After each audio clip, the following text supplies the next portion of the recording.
ईरानी पड़े वज़ीर अब्बास इराक़ची चयो त आबी गुज़रगाह वेझो ईंदड़ कंहिं बि फ़ौजी जहाज़ खे सख़्ती सां ॾिनो वेंदो।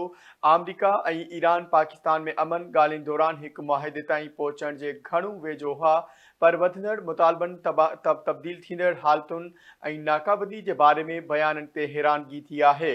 ख़बर अवां सां शेयर करियूं। ईरानी पड़े वज़ीर अब्बास इराक़ची चयो त आबी गुज़रगाह वेझो ईंदड़ कंहिं बि फ़ौजी जहाज़ खे सख़्ती साम्हूं ॾिनो वेंदो।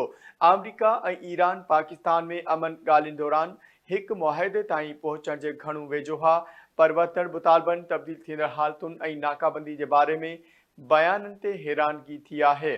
ख़बर अवां सां शेयर करियूं। ईरानी पड़े वज़ीर अब्बास इराक़ची चयो त आबी गुज़रगाह वेझो ईंदड़ कुझु बि कंहिं बि फ़ौजी जहाज़ खे सख़्ती सां मुंहुं ॾिनो वेंदो।